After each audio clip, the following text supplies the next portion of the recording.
We're landing on Cryptid's land. Get off the ship and take a walk.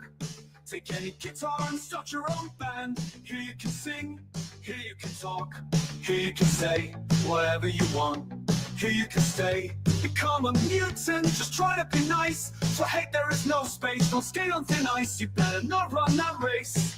The race of the trolls, the race of the hate. I will show you the walls. Don't hate, but create.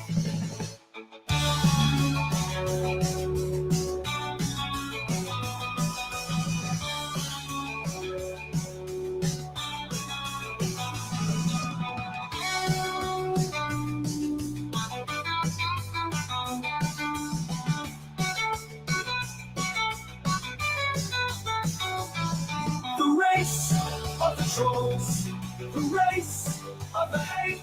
I will show you the holes. Don't hate, but create.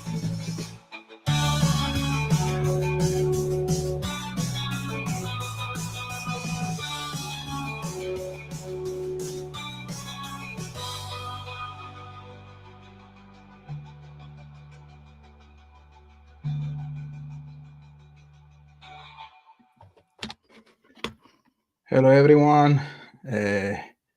We are live right now with Post. Hello, Post. How are you? Hello. Hi, everybody.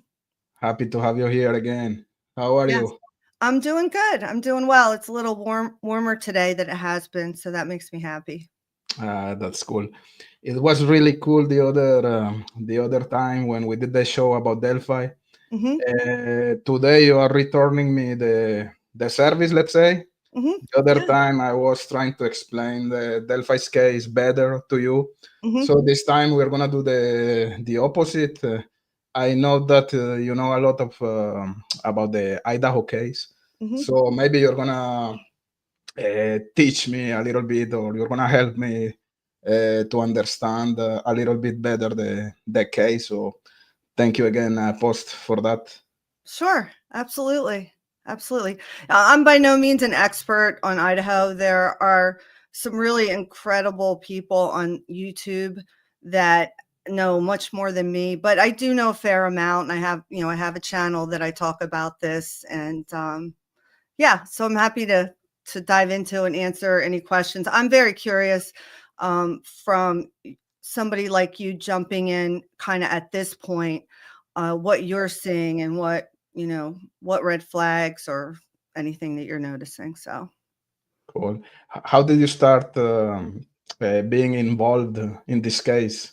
What happened? Tell me about it. So I heard about it when it happened. I remember the day. It was one of those moments where I remember where I was when I heard about this murder. And when it initially was released that day, it was they didn't even say how they died. It was just 4 college students in a house, and it was just a lot of mystery surrounding it, and I just kind of kept it in the back of my mind. And then as it moved forward, they arrested Brian Koberger, and I just looked at him and I'm like, he doesn't look right to me. I didn't have a sense that they got the right person. And the way they were painting him in the media as this incel and things like that, I could just see through the propaganda. And so then I just started looking into the case. So, and then I listened to it for probably 6 months or so before I had a YouTube channel. So yeah, that's basically it. And we're going to get there, but just give me a hint. Do you still think that he's maybe not the right guy, or there may be other guys with him, or you don't know? What's your feeling today? Right. So, this whole time I've sort of, because he hasn't been on trial, and generally I like to try to not make a decision until I see the actual trial. I have a strong opinion towards one way or another, but I like to keep my mind open that something in trial may convince me. So, but I will say that, yes, I do still think I don't think it's the right person. I just don't. It could be. I'm open to that possibility, but my bigger concern is how this person was identified and what they did to identify this person. Okay. So let's start with the beginning. Let's say what happened that night. I know in that town is Moscow. I think is the name of the town. There is this big house with 3 floors. There were, I think, 6 persons there, two in each floor, and 4 of them were murdered. They were stabbing. What happened that night? What's That's the the question, right? I mean, so we were told a lot of different things, but like Delphi, a lot of the records have been sealed, like Delphi. And so we're all out here sort of speculating, some of us more wildly than others, but any theory is possible. And so, but what it came down to when we got the probable cause affidavit, if you want to believe it, is that 2 roommates were found dead in one room on the second floor, and 2 roommates were found dead together in another room on the 3rd floor. And that one roommate that survived was on the 2nd floor. So she was on the surviving roommate was on the 2nd floor where 2 people were killed. And then the person had to pass her room to go upstairs and kill the other 2 people. And then there was another surviving roommate who was it was like the basement level, the basement level of the house, or the first, the first story. And so that kind of raises suspicions, I think right off the bat for most people, which is you've got 4 people that were murdered and 2 people are still alive. And then it gets a little bit more messed up. Do you know about the 911 call? I know the basics. I think that call was made like 8 hours after the occurrence of the events, which is crazy. Correct me if I'm wrong. No, you're right. No, and I'm gonna repeat for everybody watching the video here. I'm ignorant about the case. I just did a basic research today, so my opinions are not relevant Informed at yet. all. Yeah, you're just So yeah, I think that the 911 call was made like hours after the occurrence of the murders. Let's say. Mm-hmm. Yeah, that's right. You're exactly right. And so, and they still have not released that 911 call, which is one of the first things that get released to the public when some of these big cases happen. So when you hear that, it's hard to not start coming up with all kinds of theories about what happened, because I find it highly suspicious. Number one, that they didn't get harmed, and then number 2, that they waited 8 hours. So people thought, well, maybe they fell asleep, they were drunk and this and that, but one of them is literally on the 2nd floor, and we know she was awake at 4 a.m. according to her own affidavit or not her own affidavit, the own probable cause. We know that she was up at 4. So she was up at 4 and then fell asleep 10 minutes before the murders happened. It just doesn't make any sense. And that person was the one who witnessed the witness of the black, or the man dressed in black, dressing a mask. That's the same person? Yes. Yeah. She's allegedly looked out her bedroom door several times. And on the last time, she let me be frank with you. I filed this case from the beginning, plus interviewed one of the neighbors. So let's fucking go. Okay, sorry. I got to be careful. I curse sometimes, so I don't want to do that on other people. Anyway, so yeah, basically, that's her story, that she looked out and she saw a man clad in black walk out the back door. And here's the crazy part. Do you know one of the identifiers that she gave him and that they told us, one of the things about him other than him being athletically built and tall? Something like that. Bushy eyebrows. Okay. Eyebrows, When I heard that, I was like, all right, I have to reevaluate. Is this a psyop? I'm like, no, it's not. I'm joking. But when you hear something like bushy eyebrows as a identifier for someone, it's just doesn't sound credible to me, No, there's. I guess there's gonna be a lot of questions here, and uh, I'm gonna ask you a couple of questions in a very disorganized I way. don't. Let's say. That's the way. Hey, it's free flow. We're not in school. We're not getting graded on this. I know, I know, I know. So, why do you think the perpetrator, if there's just one perpetrator, let's say, we don't know yet if there's one or multiple. That's another question. I'm very disorganized right now. But It's all right. why do you think he used a knife? It seems to be like the more complicated way. Let's say instead of using a gun, it's because there was something personal with. One or some of the victims there. What's your idea about that?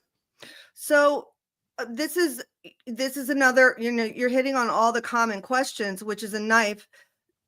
Just from looking into criminology, we know that people who use knives in crimes, it's a much more personal way to kill someone.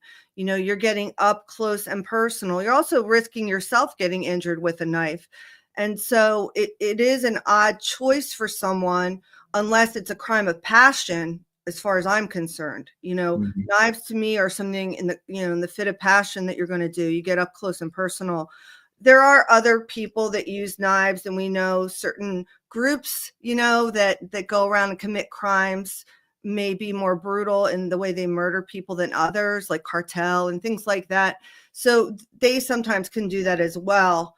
And so, yeah, there's been a lot of theory as to why a knife was chosen. It just seems to me like this is a crime of passion. This is some sort of revenge, just common sense wise, like instinct wise. That's what I think when I hear knife.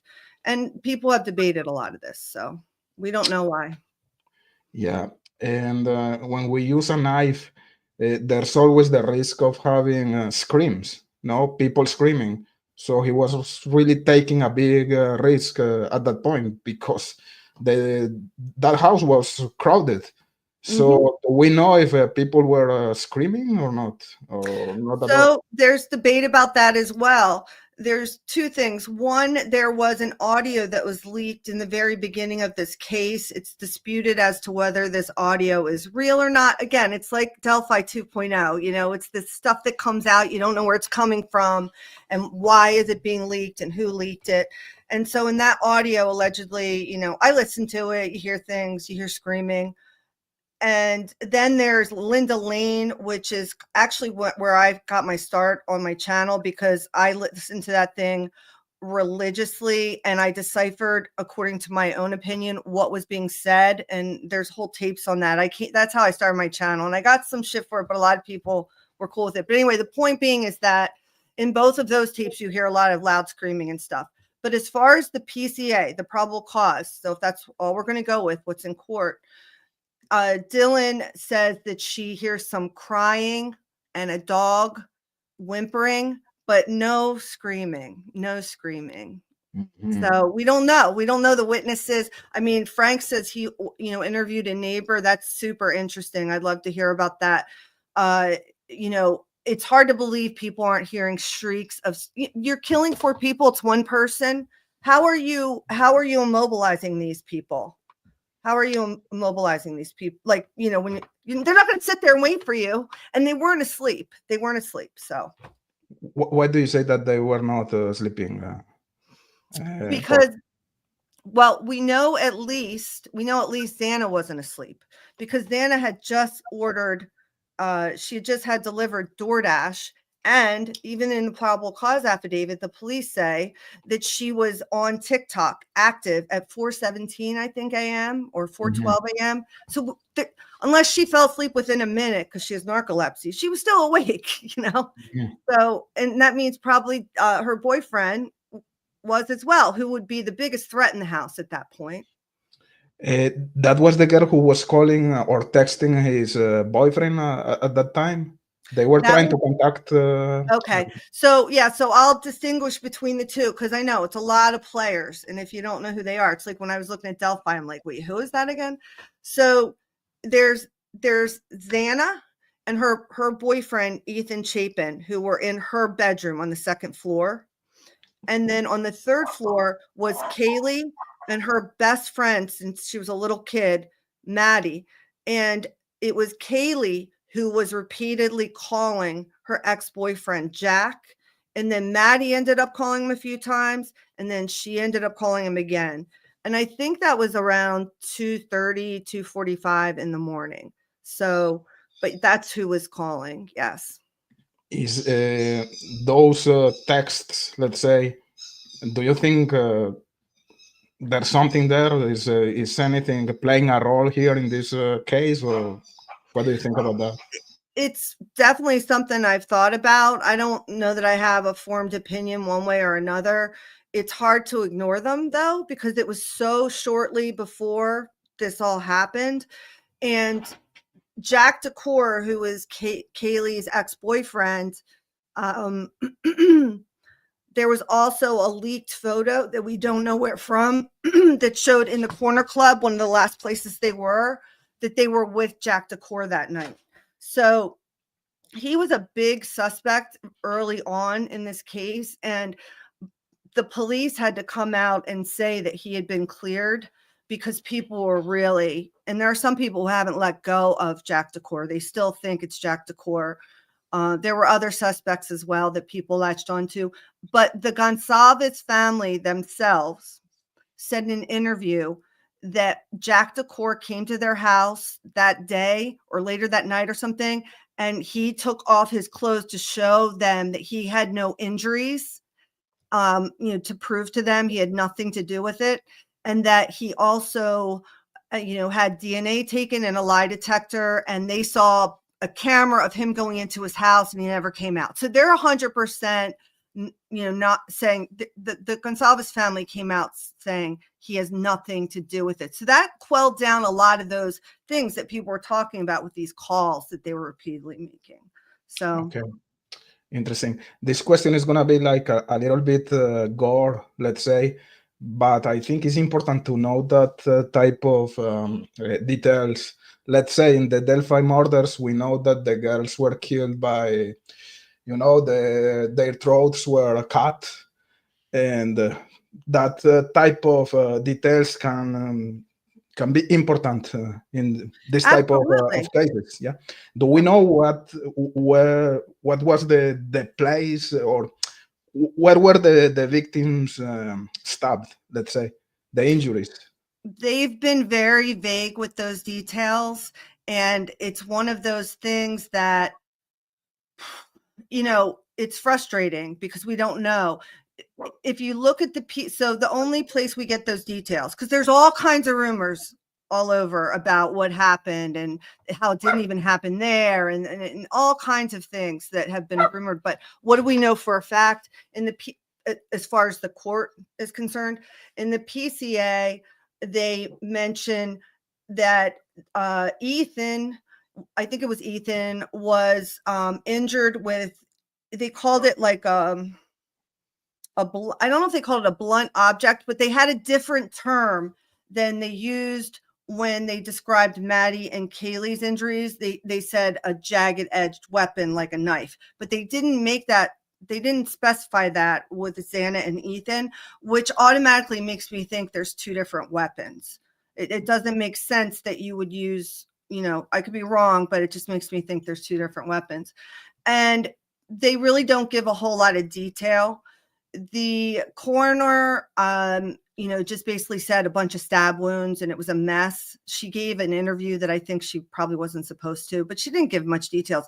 It's the Gonsalves family who has given more details about it than anyone else, who they initially said they were found kind of like tucked up against the bed. It was like a single bed that both the girls were on and tucked up where Kaylee was almost in the corner because she'd been fighting.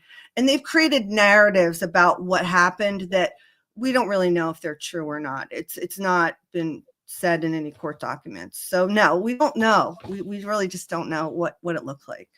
Okay, that's bad because I think those details are really important. But yeah, it is what it is. Let's see if we're gonna know more about that. Yeah. Soon. Hi, Lisa. Thanks for listening. Yeah, no, it's frustrating because I think how they were found, if they were staged at all, or, if there were, those things are important. Like you said, from Delphi, a lot of people don't, and I'm not saying that Delphi was a ritual, and I'm not saying this was a ritual, but I do believe those ritual killings do happen. And I know people don't like to think this kind of stuff goes on, but it definitely does. And it's been proven, you just have to look for it. But the media doesn't want to promote that sort of thing. They don't want people to understand that there are ritual killings, so. Yeah. And I know that most of the evidence is mostly circumstantial and against Brian Koberger. Let's talk a little bit about those evidences.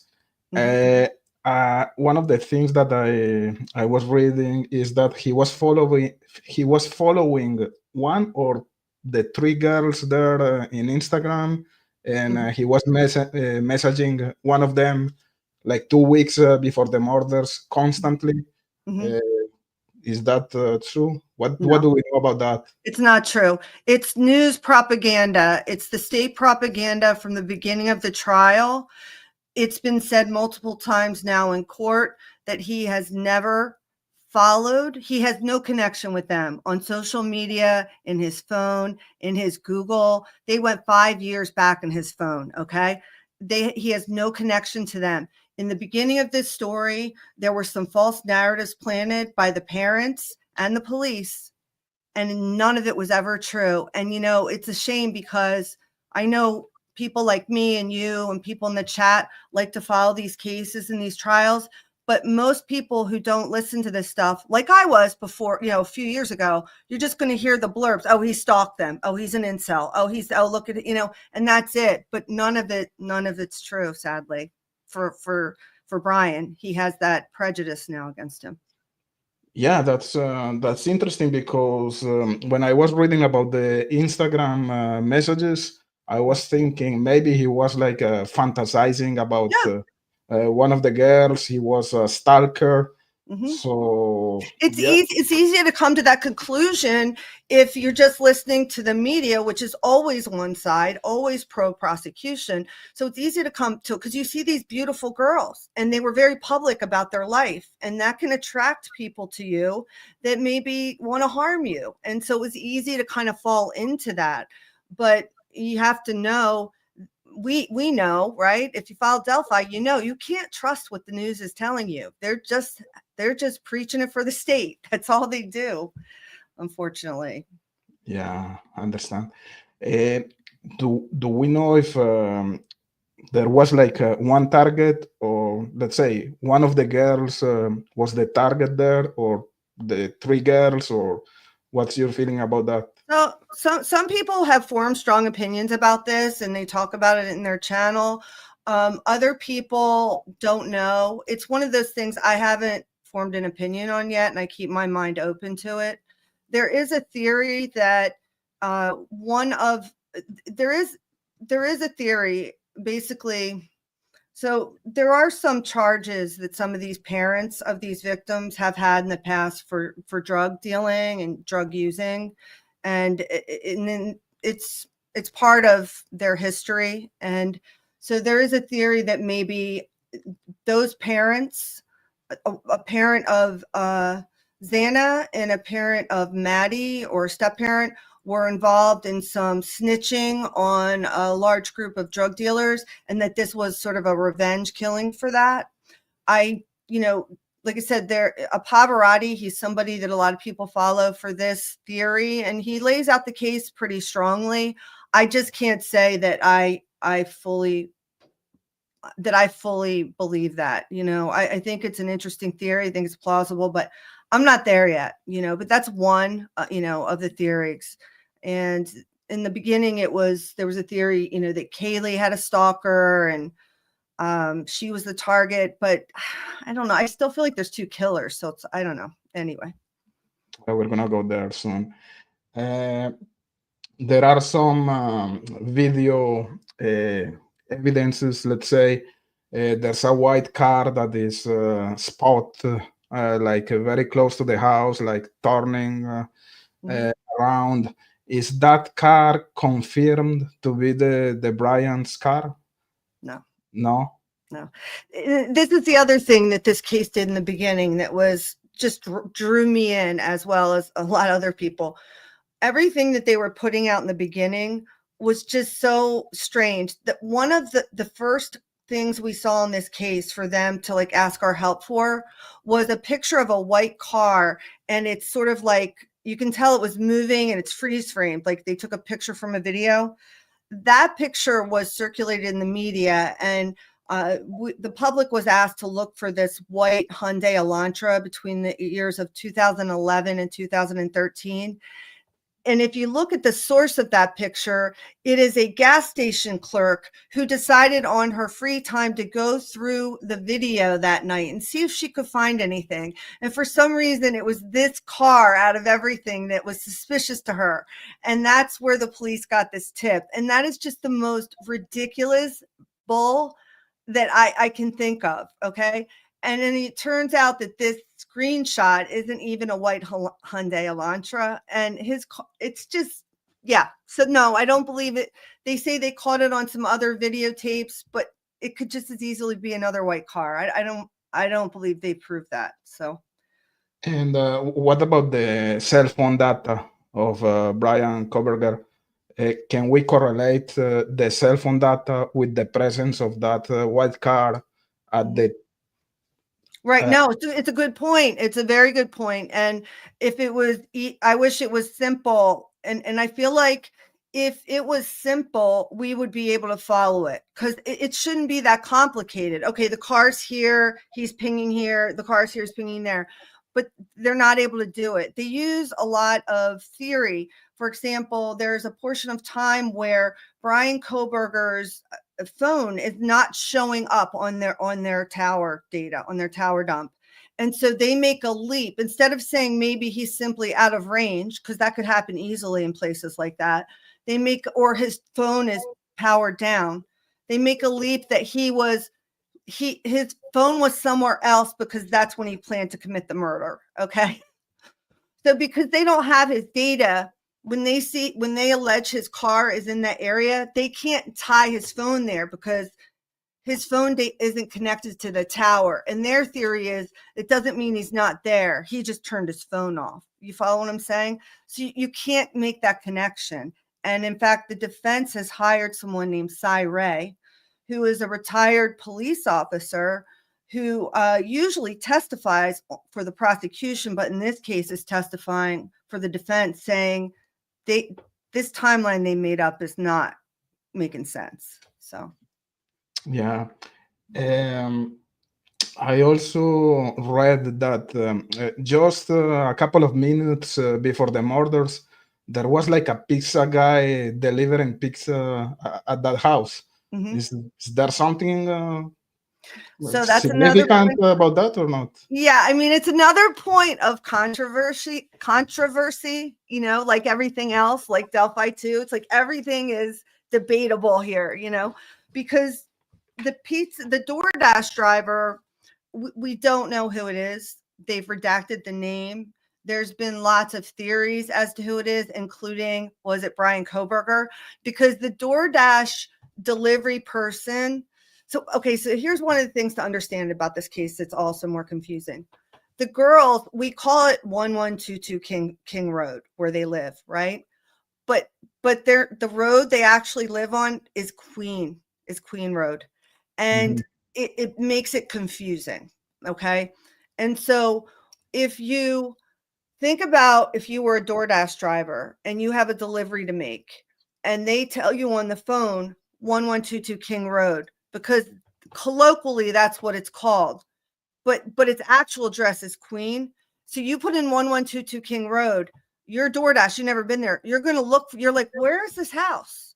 And if you follow one of the cars that they claim is Brian, the car drives by the house slowly, turns around, drives back again, drives up and around again, and then finally stops briefly, pulls around in their driveway, and goes down again. That sounds to me like somebody who's looking to drop something off, like a DoorDash delivery.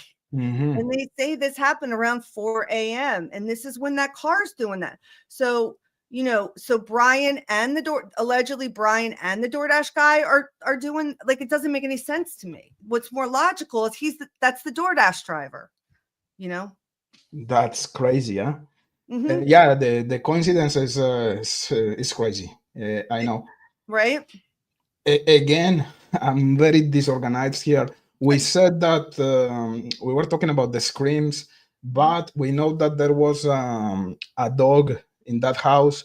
Was the dog barking, or first thing, is the dog alive, or The dog's alive, and the dog again was another one of those points of contention for people, because if you own a dog, I don't care if it's a little bitty dog or a big dog, they are going to bark if someone is attacking you or someone that they love. They are going to bark. even if they are not attacking you, just the presence of A stranger, yeah. strange is it's weird. It's weird. They're going to freak out. I mean, unless the dog is drugged, okay? Unless the dog is drugged or not in the house, that dog is going to keep barking. Yeah, So, 100%. That's really, really weird. Another thing that doesn't look good for Brian Koberger here is he was changing the license plates like 5 days after the murders. That's kind of weird, no? So it does sound like maybe, like score one for the prosecution, but then you realize that when he changed his registration for the Washington, his Pennsylvania registration was expiring within the week. Like so think of yourself, if you're going to school, you're going to go to school in Texas, and you have Pennsylvania tags, right? You're a Pennsylvania person, you're going to school in Texas for 4 years. The first 6 months, you just leave your Pennsylvania tags. Why? Because I don't know, you're lazy like the rest of us. You don't need to do it yet because they're still registered. You paid for it.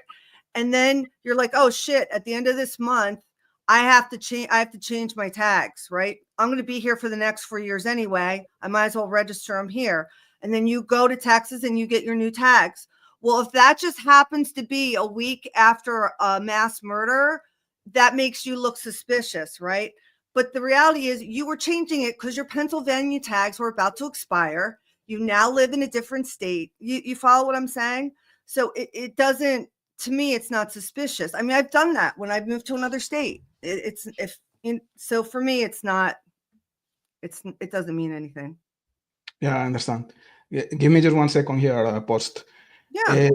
Infinity. I had to do it because he was looking for trouble. I know him. So I offered him to be here in another show, and he just said that he's not interested in doing that, and that he's gonna use this show for whatever he wanna do. So I'm not interested in this type of bullshit. So that's why we don't need drama. Yeah, exactly. I want to have fun. Post is fun. Yeah. I'm not saying she's right. I'm not saying I'm right. Yeah, and hey, this is one thing I really like to stress is these are just opinions of mine. I'm not an authority, and I'm not trying to push them on anyone. People have different opinions than me. I'm not upset about it, and I'm not here to push any agenda. I think it's important to talk about these cases because whether you believe Brian is innocent or guilty, the way that he was arrested was not okay. The way that they chased him down, like they chased down Richard Allen, the way they treat him is not okay. Whether you believe they're innocent or guilty, because you don't want this to happen to you or your family members. That's kind of the way I look at it. So I don't get upset about somebody if they don't like my opinion. I'm open to a different one. Yeah, no, I just like to have a nice conversation, good energy, and I don't want to be stressed. It's your channel. You can block whoever you want. I mean, I wouldn't explain it, but that's me. I know exactly. So that was to answer to Infinity here. So yeah, I got your point about the license plates. We talked about the dog that was in the house. That was crazy, huh? Another thing, when this girl that she saw the man that was dressed in black with that ski mask. What happened there? Did he ignore the girl, or didn't see? I don't know. What happened? It's a good point, and one that a lot of people have said. It's like, so this guy is so brutal that he's going to, go and kill 4 people with a knife, and then somebody's looking right at him, and he's just like, yeah, now I'm all set. I had enough killing for the night. I'm gonna go home now and take a rest. It doesn't make any sense, I guess if he didn't see her, he was, whoever this was so in his head that he didn't see her. Maybe that's what we're led to believe, though, that she saw him and he just kind of walked right by her and out the door. So, and we now know, according to the court record, at least, that backsliding glass door was left open after he walked out. Mm-hmm. Yeah, good point.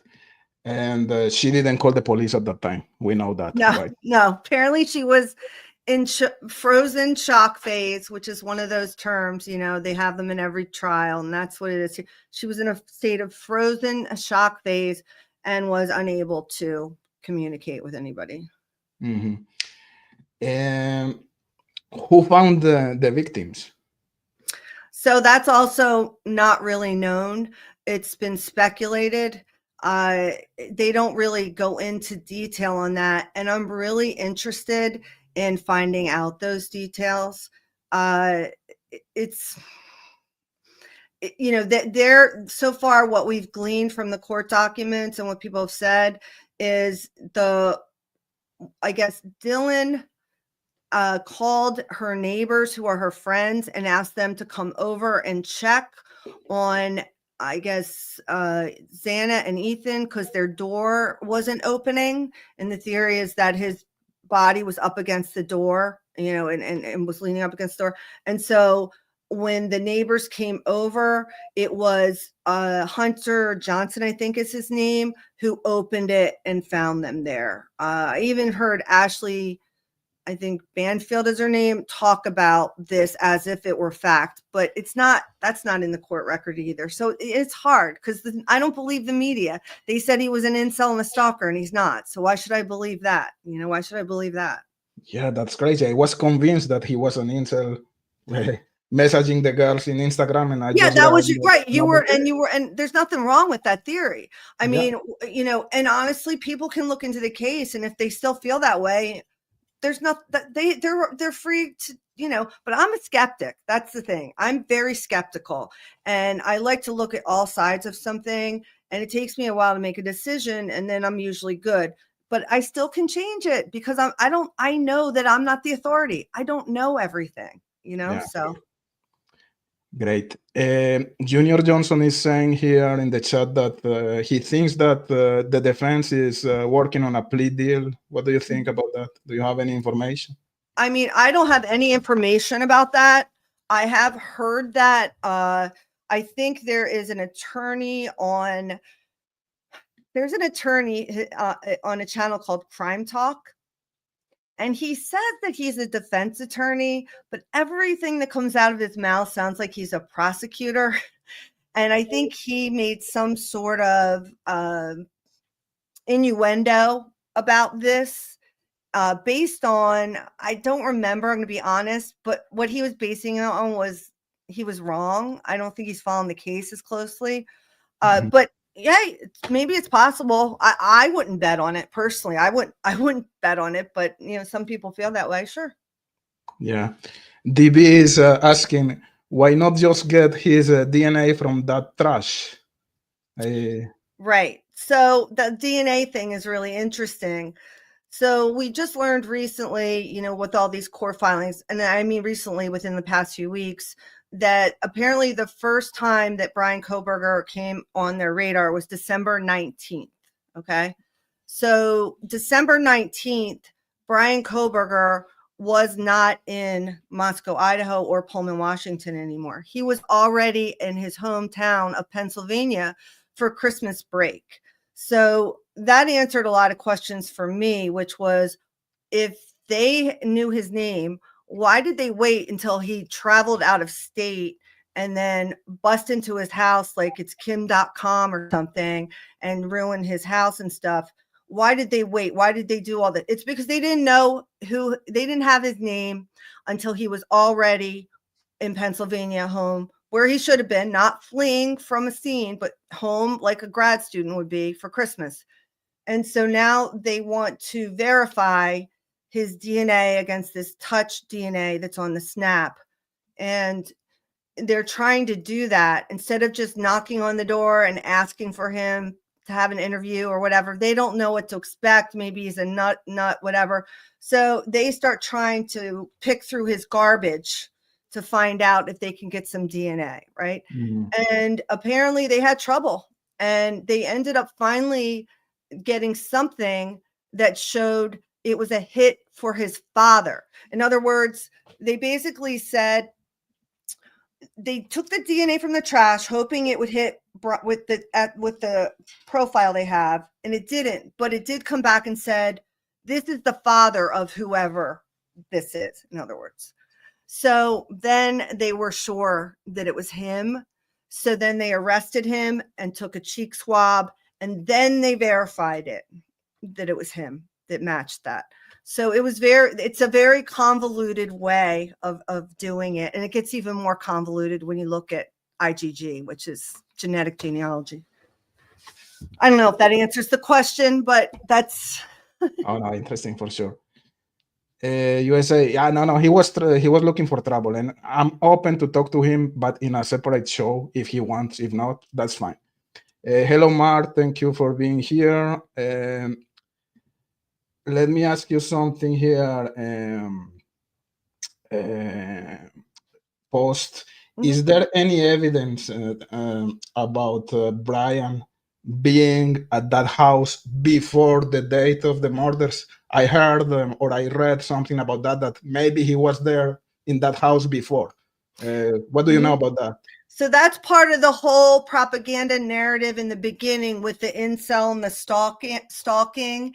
And even one of the victim's fathers mentioned it on TV that his cell phone touched the girl's Wi-Fi, which the only way that can happen is if they're either not password protected or you have their password, right? It turns out none of that is true. Now, you could say that he was in that area 12 times, but there's only 2 towers in the whole town. So it's not hard to be in that area. It's not like he's in New York City and they're saying he's, always over by like Canal Street. That's, you know what I mean? It's such a small town. There's only 2 towers. It's hard to not always be in some area because it's so small. Do you follow what I'm saying? So that's another one of the narratives that was painted, that he's like staking out. Maybe he knew a neighbor. Maybe he was grocery shopping 2 miles away. It would have been the same tower. So how do you know? So that's what that's about. Yeah, right. And what about Brian coming back to the house after the date of the murders? That's interesting. I don't know. So what's interesting about that is in the probable cause affidavit, the initial one, they make a statement in there that's really bizarre, which is, but we don't believe this is accurate. And I'm saying to myself, so you think all these other things are accurate, but him coming back the next morning, that's not accurate. The reason why that was so confusing to me is because it would actually make sense if he was the perpetrator, that he was coming back, the next day to the scene because they want to see the chaos they've created, right? But they decided that that wasn't accurate. I don't know what that means. And honestly, I haven't looked into it further. I'm sure there's a lot of discussion on that, though. Cool. We have a lot of good people here. True Crime Web, Steve. Thank you, Steve. So he says that he's sending me some information.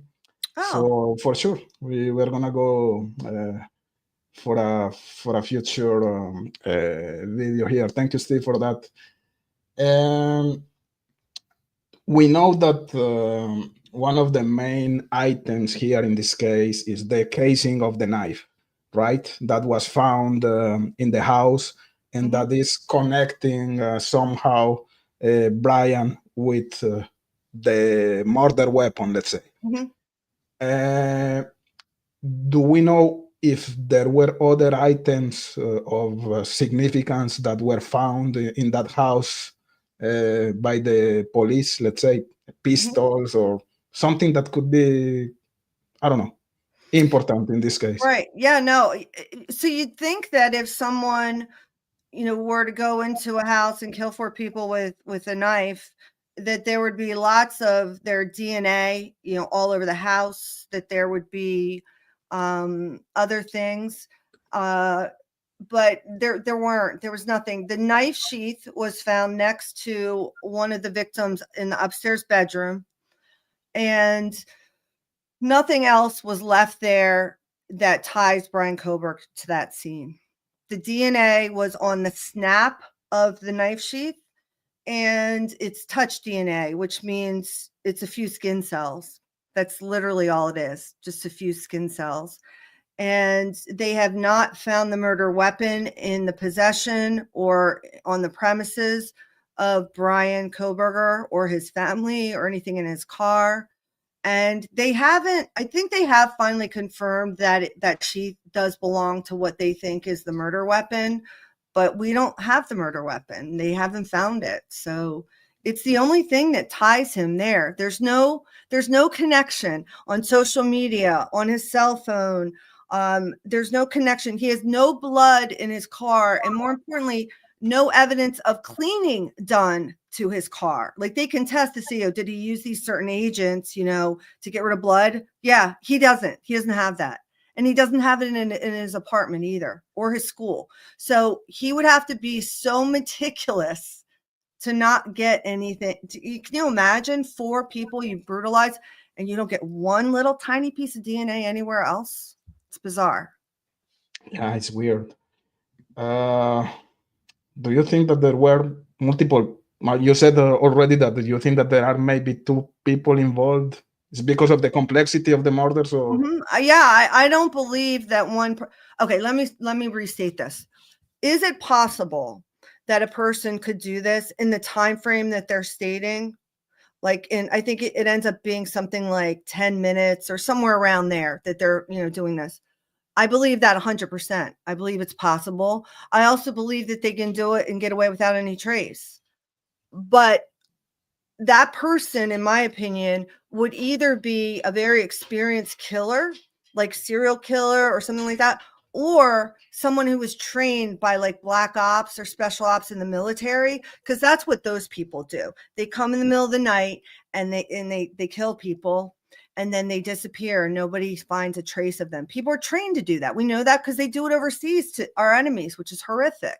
So I believe it's possible. I just don't believe that he did this, that it's possible he did this, And if he did, then there has to be an accomplice. There has to be a lookout. There's got to be somebody else.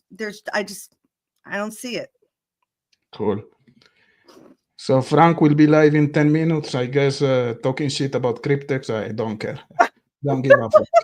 People are funny, man. Like, I never understand that. I just laugh at it. I don't engage because it's like, we're all adults, man. Like, come on. Yeah, no, whatever. Whatever, exactly. Yeah.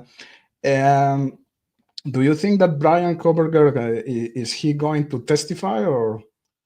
No, I don't believe that he will. I'm sorry. I was just looking at this. Lily Shaw. Hello, Lily.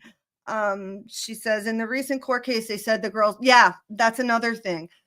And I'll be honest, I haven't looked at the finer details in that. I don't know if they said what they were saying, but yes, Cryptex, during the murders, these 2 girls, the 2 survivors, were texting each other back and forth.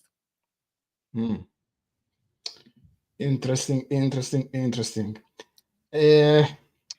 you think, let's say, just for the sake of the discussion, that Brian is the right guy? Just a hypothesis here.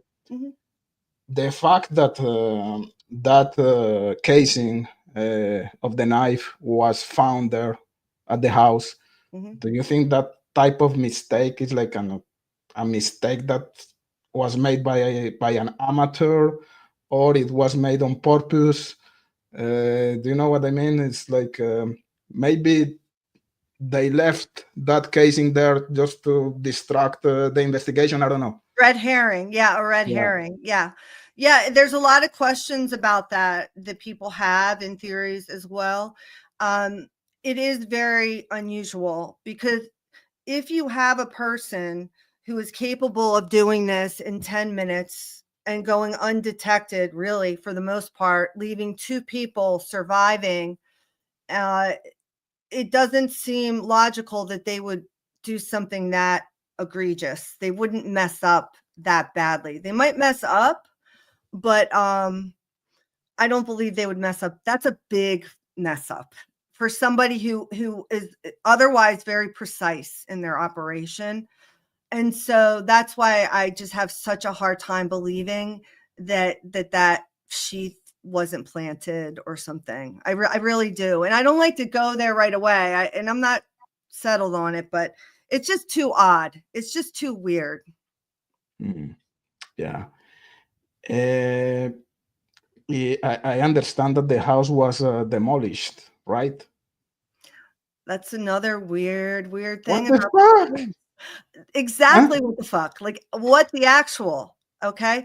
Because the part that was most perplexing to me was that the prosecution, like the defense, honestly, I feel like both sides, it's just bizarre. You're destroying evidence before a trial. That's weird. It's very weird. A case of this magnitude, that's You something know that why? you have You know what to their reason was? preserve. Do you know what their reason was? What was the reason? They said because it made everybody sad. The house made everybody sad. Come on. That's why they did it. It was traumatizing to still. And the other thing that's even crazier is, do you know that the people who own that house, that were renting it out and making lots of money, it's a nice area. It's a lot of what was I going to say? There's a lot of real estate value. They gave the property to the University of Ohio right after the murders. They gifted it to them. I cannot understand something like that. Like Linda K. Johnson is saying here that it's like demolishing the CPS building in Delphi. Exactly. It's something that you have to preserve. It's crazy. And that's what happens, right? Like, but with both Delphi and with this case, and there's another case, I'm not going to bring it up now because I don't want to get too confused with everything, but there's another case I'm following where you start to see similar red flags in these cases. And, I try to start out with everybody's not corrupt. I try to really start out there, but it's hard to not get there. The level of corruption is pretty staggering. And I don't think it's uncommon at this point. We're just noticing it in these cases because it's so obvious, I think. But that's a good point, Mark and Betty. Exactly right.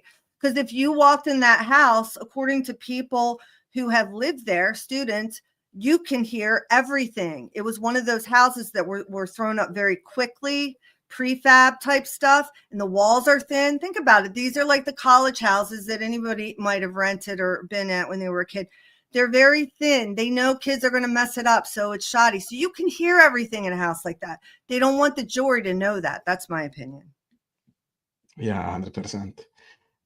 Coming back to the blood samples that were found there in that house, where were those samples found? In a glove?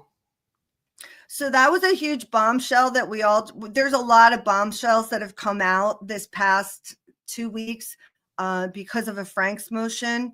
They did end up getting, I didn't realize this, they did end up getting a partial Frank's motion. It was sealed. They recently unsealed it, and there's a lot of details in it, but it was denied. But back to what you're saying about the blood, that was a huge detail that came out. There was blood apparently found on the hand railing going from the bottom floor, the first floor, like ground floor, up to the second floor. There was apparently blood found on that hand railing, which and then there was also blood found outside on a glove that was left in the yard. And so those 2 details were really strange. And what makes it worse is that they didn't follow through on testing with that. And so Yeah. Delphi, Yeah. right? It's like, really? You're going to look at a snap, which, by the way, the sheath had no blood on, but you're going to ignore a bloody handprint or whatever on the hand railing. I don't get it. Yeah, no, 100%. It's really weird. Those blood samples could be also something that the killer planted to incriminate other persons. Right. So I heard that theory from Howard Bloom for the first time, and I thought to myself, you're a really good fiction writer, because that sounds like some crap. Okay. If you want to, he wants to call people conspiracy theories, and he thinks that a killer is going to bring go to that length. I mean, sure. Is it possible? Sure. I don't believe it, though. In my opinion, I just find it fiction. It's far-fetched, in your opinion. Yeah. What about Brian Koberger? Before, I don't know how long before the murders, he was doing like some type of research, contacting people in jail or in prison, trying to ask. So Yeah, this to me is one of the most incriminating things. There are only a couple things that I don't even want to use incriminating. There are two things about Brian Koberger that I find slightly suspicious, but could at the end of the day be completely meaningless. Okay. But that's one of them.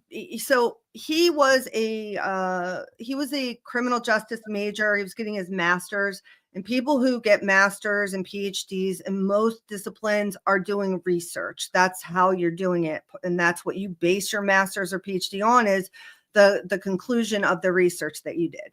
And so apparently one of the research things that he was doing was posting these surveys on Reddit and asking very detailed questions to people who have committed violent crimes, such as, how did you choose your victims? How did you feel after the crime was committed? Things like that. Now, it sounds weird, right? But then I did hear, to be fair, I did hear some criminal justice students saying, this is normal. These are the questions that we ask. Okay. Is that true? I mean, if I take their word for it, sure. But it is kind of weird. Like, you want to be that close and, hearing killers tell you what they did and how they felt afterwards. It's not a bad thing to know about. I think we should understand why and how people do these things. So, that's one of the things, but in and of itself, I don't think it means anything. Cool. It's gonna be almost 1 hour. Do you still have a couple of minutes more? I have like another 15 minutes. I can, when you're ready to wrap it up, that's fine. Or I could stay another 15 minutes. Either way, it's your show. Just to answer to some of the comments here from the viewers. So Robin is asking if it's that true that seminal fluid was found at the crime scene, but held back from PCA. Did you know something about that? So I've heard this, but and you're probably right. I think it is true. I haven't read. I kind of heard someone talking about it, right? But I haven't read it, and I'm guessing that this is something that's been listed in one of the recent documents. So I don't know what to make of it. That's just another weird thing. Yeah. I mean, although it is a college house, if they find semen, I don't know how unusual that really is. I don't know. Whose semen is it? Mark and Betty, they're talking about Brent. I don't know who is Brent. Why was Brent found? Yeah, just like Delphi, we've got all kinds of crypts and tunnels to go into. Oh my goodness. Yeah, so Brent Kopacka is a veteran who had been awarded the Purple Heart when he was serving, I believe it was in Afghanistan. It could have been Iraq. And unfortunately, he had post-traumatic stress.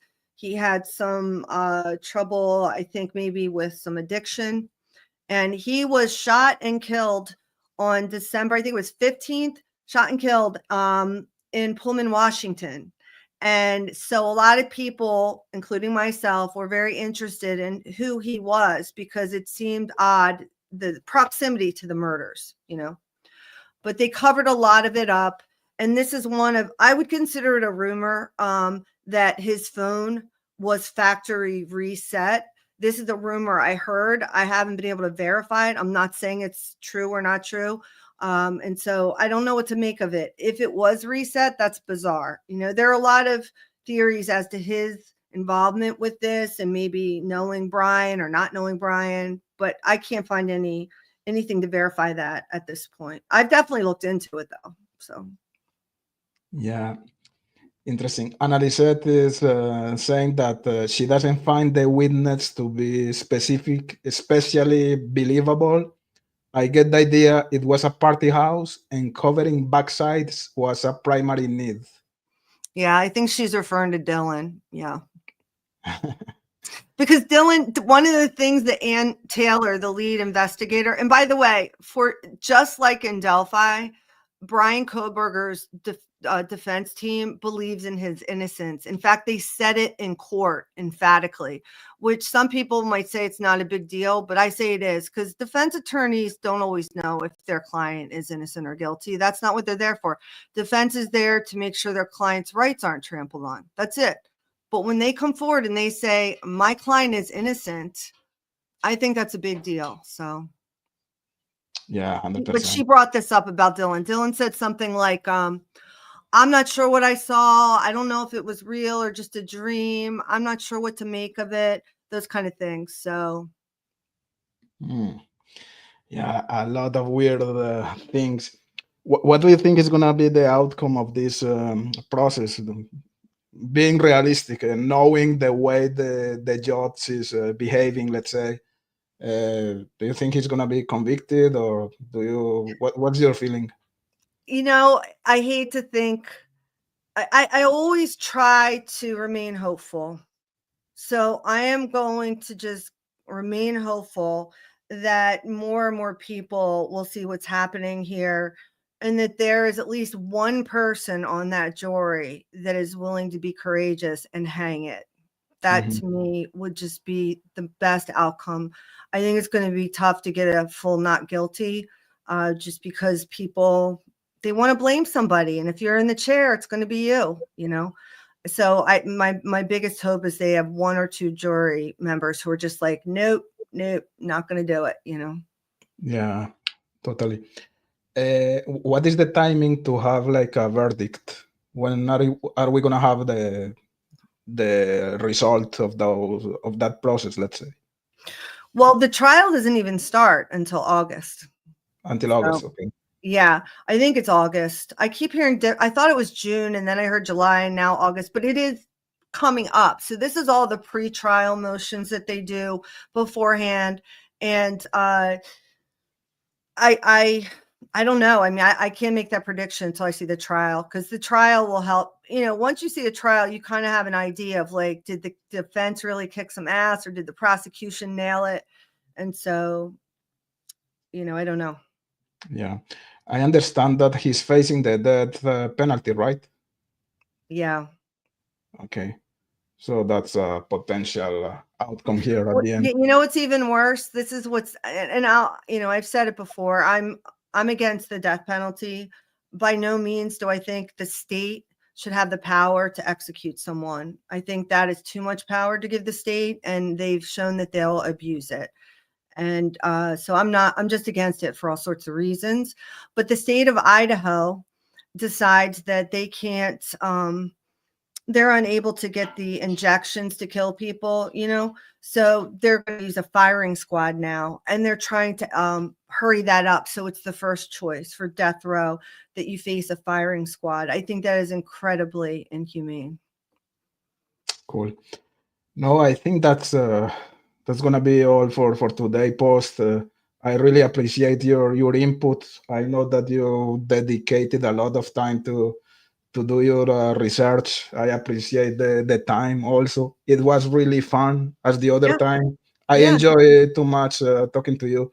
Yeah, absolutely. We'll do it again. Maybe just, I don't know, just a word or a conclusion, let's say, to finish the show tonight. Yeah. So basically, Idaho, the University of Idaho murders, I think, are very similar to Delphi. If you followed Delphi, and just in terms of how it's been presented to the public, how the media is focused on this person being guilty. And so if you did follow Delphi, I know there's a lot going on there, but you might be interested in looking at this case and seeing a lot of the injustice. There's a whole other slew of things I didn't bring up, but thanks for listening. I appreciate being a guest on your show and your chat. So see you soon, Post. Thank you so much. Yeah, thank you. And see you guys in the chat. Thank you for being here tonight. Bye.